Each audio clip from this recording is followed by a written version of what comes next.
Greetings to all learners. I am a faculty of biology at SRN International School, Jagatpura, Jaipur.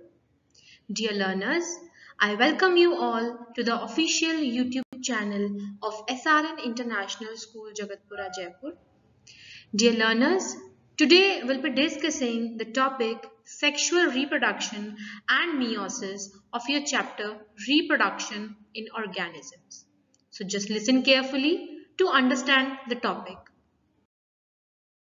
So before moving on to various aspects, let's just discuss about sexual reproduction.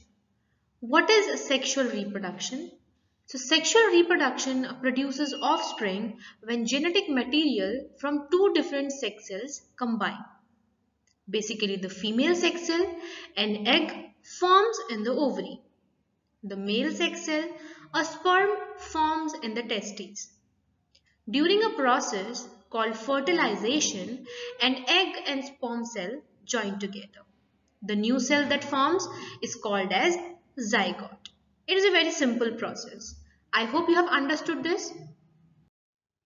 Now let's discuss about the diploid cells. So organisms that produce sexually make two kinds of cells, body cells and sex cells. So these two types of cells are different. Body cells are diploid. They have pairs of chromosomes. If a zygote has too many or too few chromosomes, it will not develop properly. So different organisms have different number of chromosomes. Homologous chromosomes are pair of chromosomes that have genes for the same traits arranged in the same order. Students, let's discuss about haploid cells now. So sex cells are haploid. They have only one chromosome from each pair of chromosomes. In meiosis, one diploid cell divides and makes 4 haploid cells. Dear learners, let's discuss about the phases of meiosis now. So meiosis involves two divisions of the nucleus and the cytoplasm. And these divisions are basically known as meiosis 1 and meiosis 2, result in the formation of 4 haploid cells. During interphase, the reproductive cell grows and duplicates its chromosomes. During meiosis 1, each pair of duplicated homologous chromosomes separates. After meiosis 1, the two cells formed during the stage go through a second division of the nucleus and cytoplasm, and this process is known as meiosis second. During meiosis second, sister chromatids separate to produce 4 haploid cells, the cells we are talking about. Dear students, as you can see in this diagram, as I told you earlier, that in meiosis 1, homologous chromosomes separate. So you can see in this diagram, the homologous chromosomes are separating, while in meiosis 2, sister chromatids separate. Meiosis 2 produces 4 haploid daughter cells, as you can see in the diagram, whereas meiosis 1 produces 2 diploid daughter cells. Genetic recombination, crossing over, only occurs in meiosis 1. I hope it's clear to you all. Now there is a question for you all, that why is meiosis important? That what is the importance of meiosis, right? So as we all know that meiosis forms sex cells with the correct haploid number of chromosomes, and this maintains the correct diploid number of chromosomes in organisms when sex cells join. So we can say meiosis creates genetic variations by producing haploid cell. That variation can be of your skin color or anything. So every organism is different. So now we will discuss the difference between mitosis and meiosis, that how do mitosis and meiosis differ. So meiosis is a process where a single cell divides twice to produce 4 cells containing half the original amount of genetic information. These cells are our sex cells, sperms in males and eggs in females. During meiosis, one cell divides twice to form 4 daughter cells. These 4 daughter cells only have half the number of chromosomes of the parent cells. They are haploid. Meiosis produces our sex cells or gametes, basically eggs in females and sperms in males. Meiosis can be divided into 9 stages. These are divided between the first time, the cell divides, and the second time it divides, basically meiosis 1 and meiosis 2. So let's discuss about meiosis 1. It includes interphase. The DNA in the cell is copied, resulting in two identical full sets of chromosomes. Outside of the nucleus are two centrosomes, each containing a pair of centrioles. These structures are critical for the process of cell division. During interphase, microtubules extend from these centrosomes. Second is prophase 1. The copied chromosomes condense into X-shaped structures that can be easily seen under a microscope.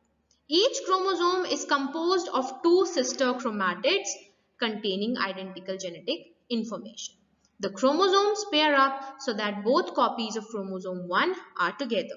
Both copies of chromosome 2 are together, and so on. The pairs of chromosomes may then exchange bits of DNA in a process called recombination or crossing over. At the end of prophase 1, the membrane around the nucleus in the cell dissolves away, releasing the chromosomes. The meiotic spindle, consisting of microtubules and other proteins, extends across the cell between the centrioles. Now we will discuss about metaphase 1. The chromosome pairs line up next to each other along the center, basically equator of the cell. The centrioles are now at opposite poles of the cell, with the meiotic spindles extending from them. The meiotic spindle fibers attached to one chromosome of each pair. Now we will discuss about anaphase 1. The pair of chromosomes are then pulled apart by the meiotic spindle, which pulls one chromosome to one pole of the cell and the other chromosome to the opposite pole. In meiosis 1, the sister chromatids stay together. This is different to what happens in meiosis and meiosis 2. Fifth one is telophase 1 and cytokinesis. This is very important. The chromosomes complete their move to the opposite poles of the cell. At each pole of the cell, a full set of chromosomes gather together. A membrane forms around each set of chromosomes to create two new nuclei.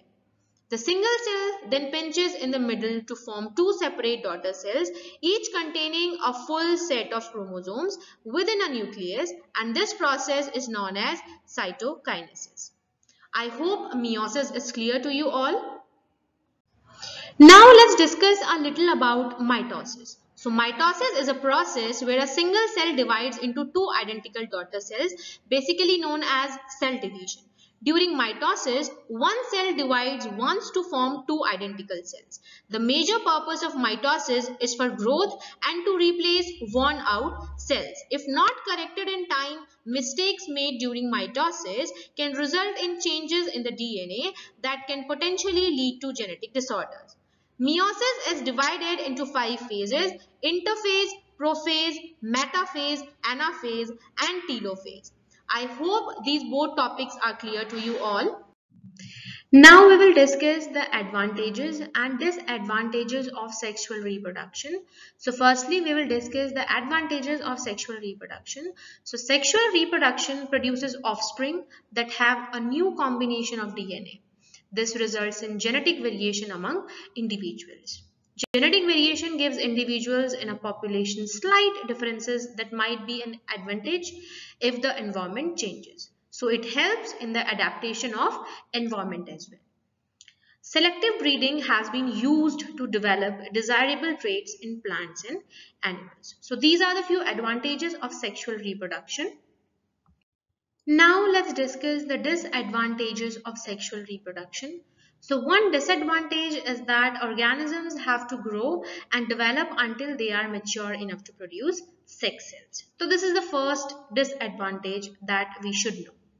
Another disadvantage is that searching for a mate takes time and energy and might expose individuals to predators, diseases, or harsh environmental conditions. So these are few common disadvantages that we should know and keep in our mind. The next topic is asexual reproduction. So asexual reproduction is completely different from sexual reproduction as there is involvement of only one parent. So let's discuss about it. What is asexual reproduction? In asexual reproduction, one parent organism produces offspring without meiosis and fertilization. Isn't it interesting? Like the formation of offspring is from a single parent. Because the offspring of asexual reproduction inherit all their DNA from one parent, so they are genetically identical to each other and their parent. Like there are no variations among them, or maybe slight variations among them. So asexual reproduction is completely different from sexual reproduction. Why? Because there is involvement of only one parent. There is no sexual intercourse, there is no fertilization and meiosis. So there are different types of asexual reproduction. We'll be discussing one by one. So firstly, we will discuss budding. So in budding, a new organism grows on the body of its parent by mitosis and cell division. As I told you, there is no meiosis in asexual reproduction. So here we will study only about mitosis. So when the bud is large enough, it can break from the parent and live on its own. The example of budding is hydra. As you can see in this diagram, an outgrowth is growing on the parent plant and then it detaches from the parent plant and grows into a new individual or new hydra. So students, let's discuss about another type of asexual reproduction, that is regeneration. So regeneration occurs when an offspring grows from a piece of its parent, like sea stars, sea urchins, sea cucumbers, and planarians. These all can reproduce through regeneration. So many animals can regenerate damaged or lost body parts. This is not reproduction. New individuals are not produced. So basically, as you can see in this diagram, one cut part can easily grow into a new part or new leg, right? This is regeneration. This is an example of starfish. This is an example of planaria. As you can see, if we cut the planaria into two parts, each part is capable of growing into a new individual. This is what regeneration is. Let's discuss about vegetative reproduction now. So vegetative reproduction is also known as vegetative propagation, vegetative multiplication or cloning. It is any form of asexual reproduction occurring in plants in which a new plant grows from a fragment or cutting of the parent plant or a specialized reproductive structure. So basically, this is what vegetative reproduction is. Many plants naturally reproduce this way, but it can also be introduced artificially. Horticulturalists have developed asexual propagation techniques that use vegetative plant parts to replicate plants. Success rates and difficulty of propagation vary greatly. Monocotyledons typically lack a vascular cambium, making it more challenging to propagate. So this is something about vegetative propagation. Let's discuss about cloning now. So cloning is a type of asexual reproduction developed by scientists and performed in laboratories. It produces identical individuals from a cell or from a cluster of cells taken from a multicellular organism. It is a technique scientists use to make exact copies of living things. Genes, cells, tissues, and even whole animals can all be cloned. In humans, identical twins are similar to clones. They share almost the exact same genes. Identical twins are created when a fertilized egg splits in two. Isn't it interesting? So this is also a type of asexual reproduction. So using a cloning method called tissue culture, plant growers and scientists use a meristem to make a copy of a plant with desirable traits. Because all clones' chromosomes come from one parent, the clone has a genetic copy of its parent. So let's discuss a little about tissue culture now. So tissue culture is the cultivation of plant cells, tissues or organs on specially formulated nutrient media. Under the right conditions, an entire plant can be regenerated from a single cell. Plant tissue culture is a technique that has been around for more than 30 years. Isn't it interesting? So this is a process known as cloning, and it includes this method, that is tissue culture, which is basically the cultivation of plant cells, tissues or organs on specially formulated nutrient media. I hope this topic is clear to you all. Dear students, let's summarize what we did in this chapter. So we did sexual reproduction, meiosis, and asexual reproduction, along with its types. So asexual reproduction enables organisms to reproduce without a mate. Asexual reproduction also enables some organisms to rapidly produce a large number of offspring.